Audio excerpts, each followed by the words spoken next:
किसी रेलगाड़ी टी की चाल 100 किलोमीटर प्रति घंटा है और एक व्यक्ति पी की चाल 4 किलोमीटर प्रति घंटा है। यदि पी टी की गति की दिशा में चलता है, म्हणजे पी व्यक्ती ज्या दिशेने चालला त्या दिशेने रेल्वे चालली असेल त्यावेळेस तो टी पी को 15 सेकंड में पार करता है। दोघं एका दिशेत जात असताना रेल्वे त्या व्यक्तीला 15 सेकंदात ओलांडते असा याचा अर्थ होतो।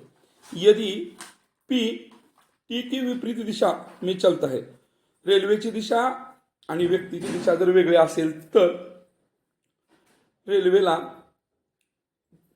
टी पी को लगभग कितने सेकंड में पार करेगी। इथं हे आंतर वेगवेळ या प्रकारावर आधारित यूपीएससीच्या रविवारी झालेल्या परीक्षेत विचारलेला C60 मधील हा प्रश्न आहे। यासाठी सर्वप्रथम आपल्याला सुरुवातीला रेल्वेची लांबी काढावी लागेल। रेल्वेची लांबी काढण्यासाठी रेल्वे आणि व्यक्ती एकाच दिशेत चालत असताना त्याचा परिणामी वेग काय असेल तो काढावा लागेल। रेल्वे चालले 100 न आणि त्याच वेळेस हा माणूस चालला 4 किलोमीटर वेगाने, म्हणजे तासातला परिणामी वेग हा असा असणार आहे 100 वजा 4 म्हणजेच 96, म्हणजे तासाला 96 किलोमीटर। आपल्याला त्याचं मीटरमध्ये करायचं म्हटलं तर त्याला 1000 ने गुणावं लागेल आणि तासात 3600 सेकंद असतात। आता 3600 सेकंदामध्ये रेल्वे आणि व्यक्ती एकाच गतीने चालला असता 3600 सेकंदामध्ये 96,000 मीटर एवढं अंतर पार केलं जातं।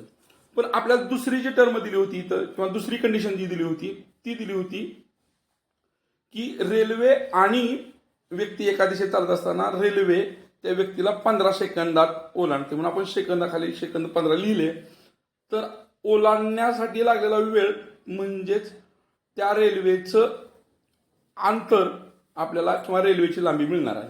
याचा आपण तिरकस गुणाकार जर केला तर आपल्याला त्या रेल्वेची लांबी मिळेल। आपण हा गुणाकार करून बघूया। हा गुणाकार करण्यासाठी आपण थोडीशी जागा करून घेऊया पहिल्यांदा। आता आपण हा गुणाकार करू 96,000 गुणिले 15 भागिले 3600 केल्यानंतर आपल्याला त्या रेल्वेची लांबी मिळेल। या 2 शून्यासाठी हे 2 शून्य गेले, 6 ने जर याला भागलं तर इथं येईल 160 आणि इथे येईल 6। याला 3 दुने 6, 3 पाचे 15 आणि ह्या 2 ने पुन्हा याला भागलं 60 ला तर 80 येतील। 80 गुणिले 5, 80 गुणिले 5 केला असता 400 उत्तर येईल। 400 मीटर ही आपल्याला आता रेल्वेची लांबी मिळालेली आहे। ज्यावेळेस रेल्वे आणि व्यक्ती विरुद्ध दिशेला जातील त्यावेळेस परिस्थिती काय होते ते पाहूया। ज्यावेळेस रेल्वे आणि व्यक्ती एकमेकाच्या विरुद्ध दिशेने जात असतील त्यावेळेस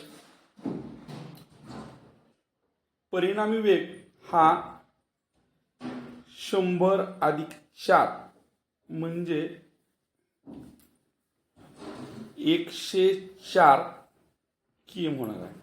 याला आपण मीटरमध्ये जर बघितलं तर 104 त्याच्या पुढे 3 शून्य आणि हे अंतर कापण्यासाठी लागणारा जो वेळ आहे तो असणार आहे 3600 सेकंद। आता आपल्याला ओलांडतानाचं जे अंतर आहे दुसऱ्या कंडिशनमध्ये ते म्हणजेच रेल्वेची लांबी असणार आहे आणि मग 400 मीटर लांबी कापण्यासाठी किती वेळ लागेल तो वेळ आपल्याला विचारलेला आहे। यासाठी पुन्हा आपल्याला तिरकस गुणाकार करावा लागेल। हा तिरकस गुणाकार आपण करून घेऊया।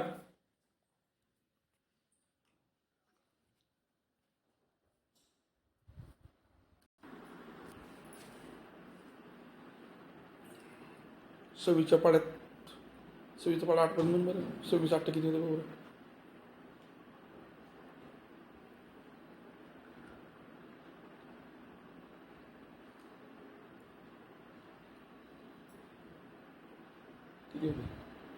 208।